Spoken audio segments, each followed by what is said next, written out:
시장에 대한 정확한 판단에 한 걸음 더 다가보는 마켓맨 시간입니다. 오늘도 지난주 시장을 관통했던 그리고 이번 주 시장을 바라보는 데 도움이 될 만한 두 가지 인사이트 준비를 해봤습니다. 첫 번째로 전체 시장의 대응에 관련한 얘기부터 해보도록 하겠습니다. 되살아난 비관론, 이게 과연 매수 신호일까부터 한번 탐구를 해보도록 하겠습니다. 미국 증시에 대한 비관론 비율이 반등하고 있습니다. 지난 6월 18일까지 집계를 한 주간 서베이, 개인투자자협회 이 자료에 따르면요. 강세론 비율이 전주에 36.7% 대비해서 하락한 33.2%를 기록을 했습니다. 반면에 비관론 비율은 높아졌습니다. 33.6%에서 41.4%로 상승을 하면서 응답자들이 또 더욱더 보수적인 스탠스를 취할 수밖에 없다라고 응답한 것으로 나타났습니다.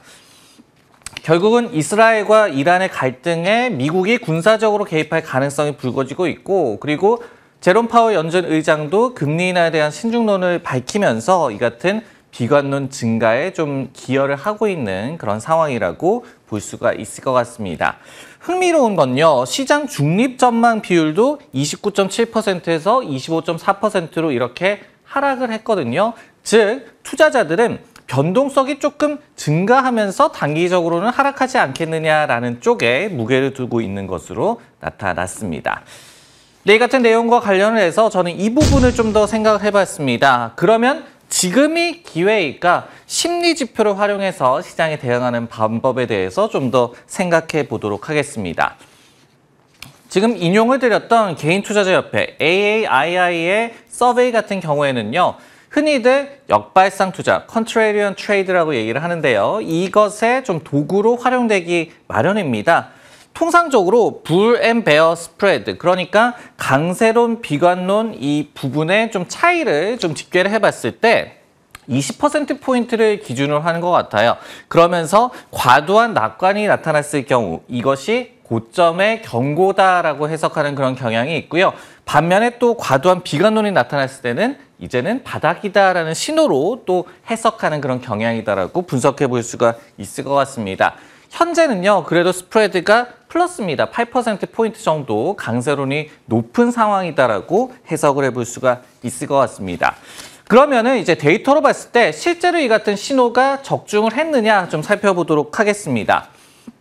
2월 말에, 그러니까 2월 26일까지의 주간 집계를 보면요. 스프레드가 마이너스 41.2%포인트까지 떨어졌었습니다. 즉, 과도한 비관론이 있었다라고 얘기를 드릴 수가 있겠죠. 그리고 4월 말, 그러니까 4월 30일까지 집계를 했던 주간 기준으로도 마이너스 38.4%포인트를 기록을 했습니다. 즉, 한 두 달 동안 굉장한 비관론이 팽배했었다라고 해석을 해볼 수가 있을 것 같은데요.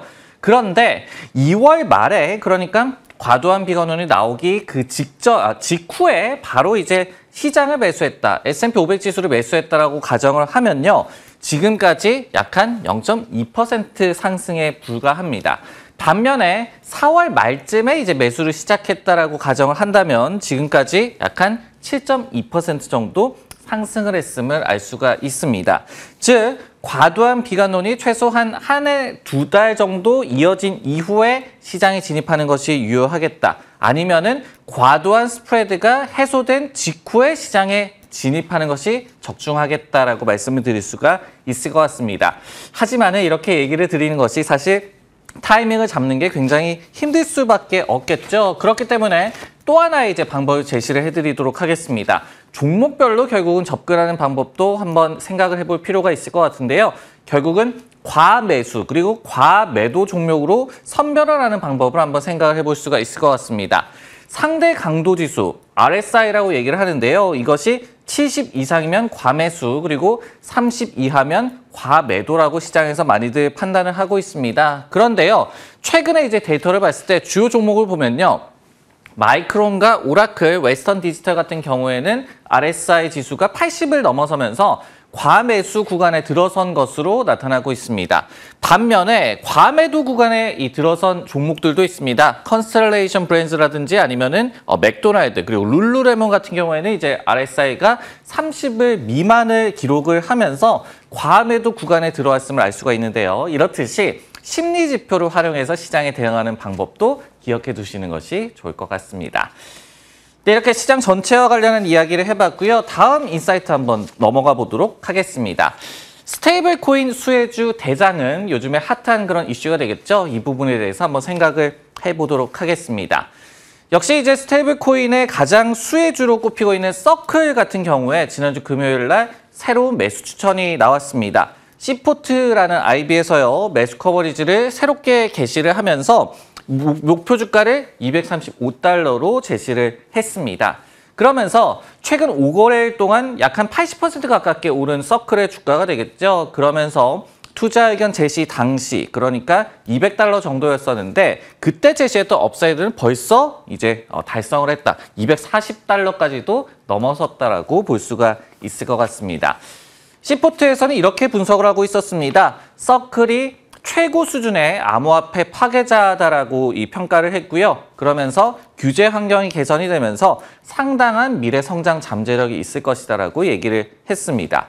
특히 이 서클의 플래그십 스테이블 코인이죠. USDC 같은 경우에 글로벌 확장이 기대된다라고 얘기를 했고 관련된 시장이 지금 2,600억 달러 정도 규모에서 2조 달러까지도 확대될 수 있을 것이다라고 분석을 하고 있었습니다. 네, 이렇게 이 스테이블 코인 관련주에 대해서 긍정적인 평가가 쏟아지고 있는 가운데 결국은 서클 대 코인베이스, 스테이블 코인을 이끌 대장주, 미국 증시에서 한번 판단을 해보도록 하겠습니다.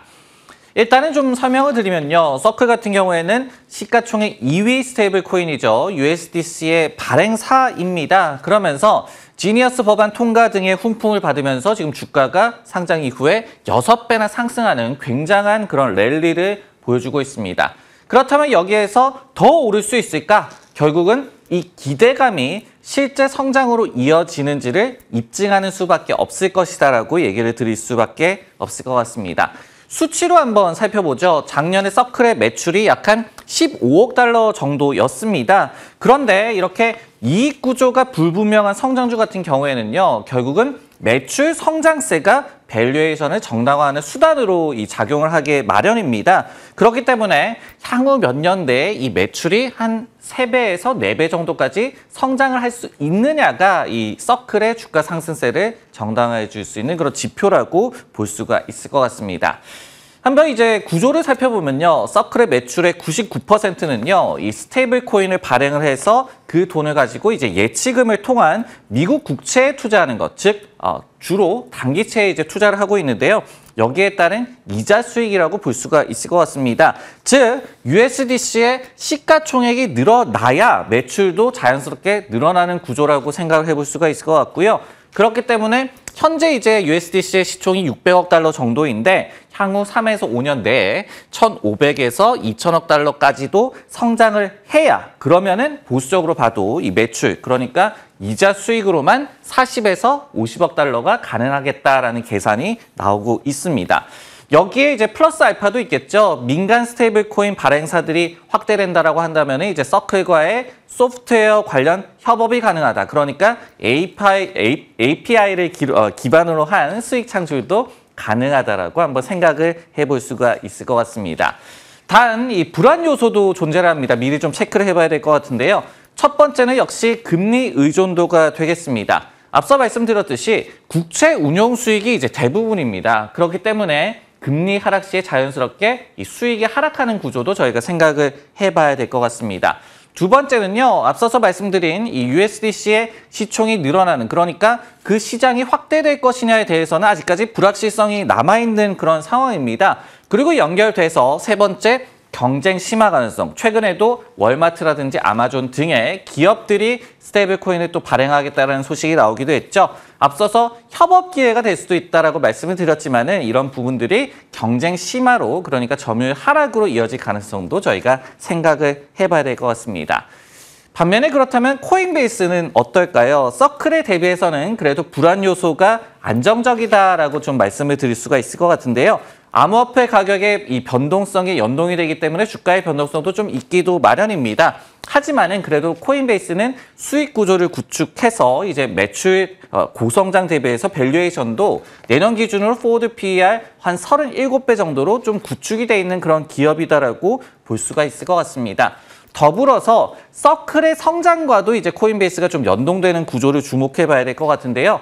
USDC 관련된 수익의 절반이 코인베이스가 배당을 받는 그런 구조로 계약이 되어 있습니다. 그렇기 때문에 간접 수혜는 가능하다. 코인베이스도 스테이블 코인과 관련된 그런 부분들이 있다라는 측면을 고려하시면서 두 종목 각각의 특성을 고려하시면서 대응을 하시면 좋을 것 같습니다. 마켓맨 오늘 준비한 내용은 여기까지고요. 저는 다음 시간에 다시 돌아오겠습니다.